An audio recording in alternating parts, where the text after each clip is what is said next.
Good morning. It's about 6:18 in the morning. Um, I've been up since 4:30. Kind of tired. Um, but um, so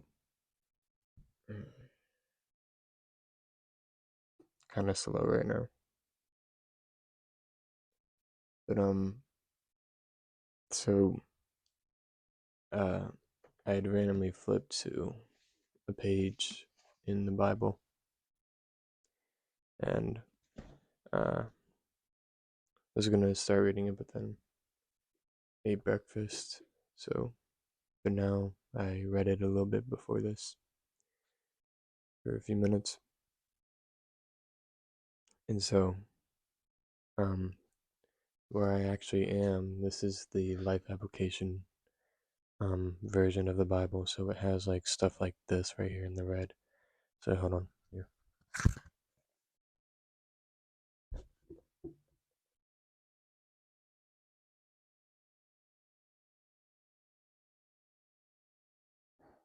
And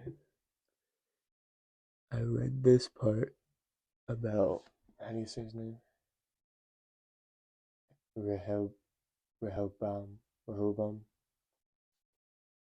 about Rehoboam, and about how basically like he didn't live his life right, and if he did, he could have had a good life. Specifically, specifically, um, settling for a cheap imitation in exchange for the real thing is a poor way to live life. To live in every area of his life, Rehoboam consistently traded away what was real for what was counterfeit, given wise and unwise counsel by advisors at his coronation. Coronation, he chose to grab for power and control rather than being patient and taking the counsel of those older and wiser than he was to treat his people with kindness. Although his position came from God, he chose to abandon God. His unwise decisions made him weaker rather than stronger. As a result, he was invaded by the Egyptians and stripped of the gold artifacts and other riches he had inherited from David, the king, and Solomon, David's son. He later tried to replace them, but with cheap bronze copies. Throughout the early part of his reign, Rehoboam fluctuated between obeying God and going his own way. Outward appearances were kept up, but his inward attitudes were evil. If he had followed in the footsteps of David, Rehoboam could have achieved real greatness. Instead, he ended up with a divided and spiritually broken kingdom. How much of real living have we traded away for things that do not last? Temporary things like drinking to have fun, or getting high to feel relaxed, having sex to feel relaxed or relieved or good, that type of thing. Um, or even like relationships and stuff. How much of real living have we traded away for things that do not last? We trade healthy bodies for momentary excitement, personal integrity for fast trading wealth, honesty for lies, and God's wise guidance for our selfish ways. We sin when we willingly give little value to the real thing God has already given us. Our counterfeit lives may fool some people, but they never fool God. Yet, in spite of what He sees in us, God offers mercy. As you, a self managed enterprise, a counterfeit at best, or have you placed yourself in God's care?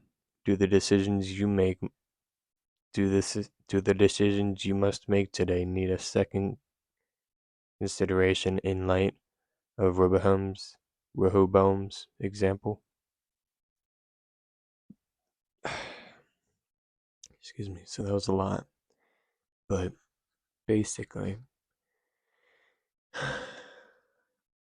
when we go throughout our days, um,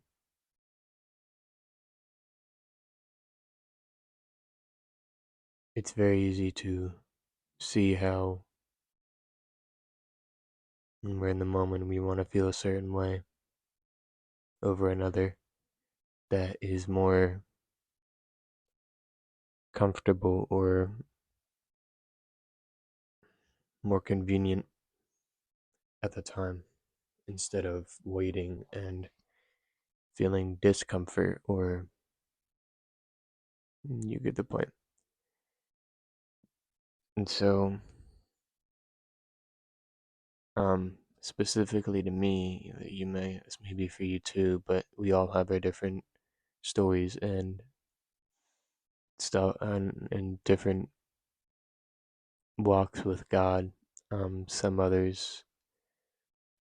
things apply, but in my situation, with my walk with God, and this might work for you too sometimes, but I oftentimes just flip to a random page and see if it applies to me or if God's trying to talk to me. Um, it's worked a few times, but it doesn't work 100% of the time, so don't do it. So don't do it because there are people who say it doesn't work, but I've found that it has, but it differs from, like I said, your different paths with your different walks with God. But this time it worked, and um, what I got from this was basically um, another thing is God has shown me specifically that I'm more like David, King David. Um, and if you don't know, the part where it says a man after God's own heart, I don't know where it was within the Bible, right off the top of my head, but basically, David was the man after God's own heart, and basically what that means is that every time he'd sin, he'd go straight back to God, um, whatever it'd be. He sinned and he went straight back to God. Um, some might say that's like not a good thing to do, but that's like the best thing you could do because the devil wants you to feel in the way you do when you sin, when you fall to temptations or whatever it be in your situation. He wants you to go away and feel, oh, I don't deserve to go back, and I just don't deserve to be in his presence, to feel his love, or whatever it be. But that's the devil, um, getting you to lead you astray from your walk with God. When instead, when you sin, God wants you to come back immediately, because the more consistently you stay with God and you stay on your walk with God, is when the real sin, when the sin that has been attached to you for so many years, for however how long, for however how much, how strong it's been with you, that's when it starts to actually go away. And I've learned this because it's actually happened in my life. When I just stayed closer with God, the sin actually starts to go away on its own, because It's when we try out of our own strength, out of our own ways to try to get rid of the sin on our own and try to overcome it by, you know, saying, "Oh, I'm not gonna look up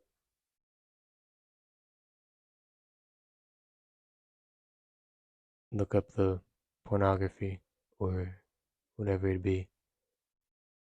Um or, unfollow those girls on Instagram, delete TikTok, just things like you think you can do out of your own strength, out of your own will for yourself to say that you can do it. But I've been there. I've tried it. It doesn't work because us as humans alone are too weak to be able to just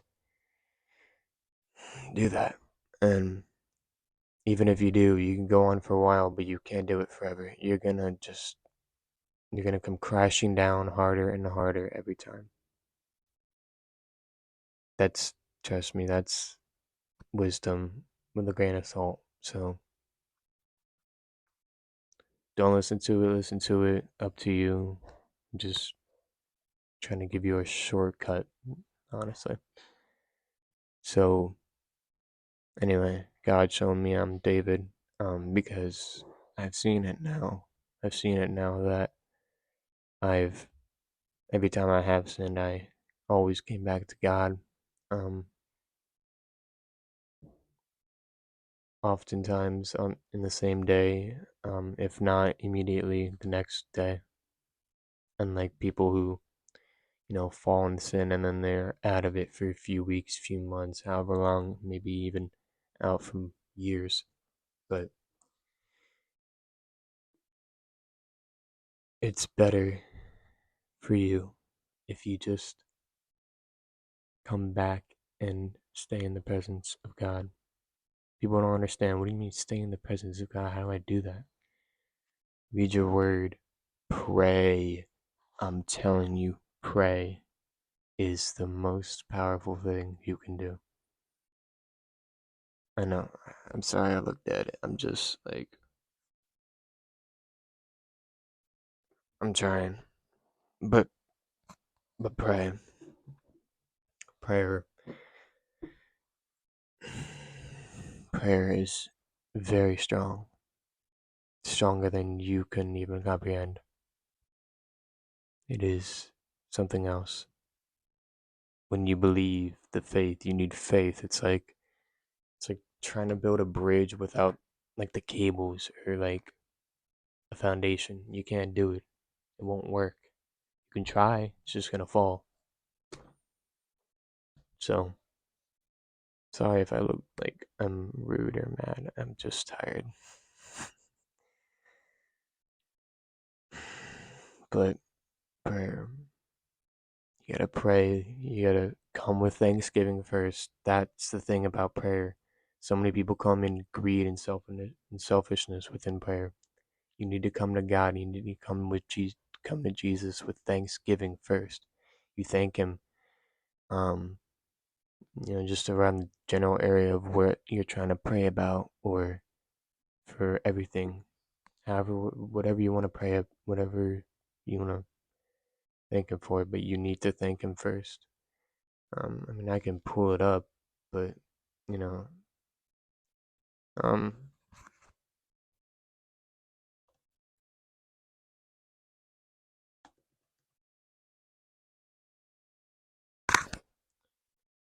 Psalm 95:2. It looks like,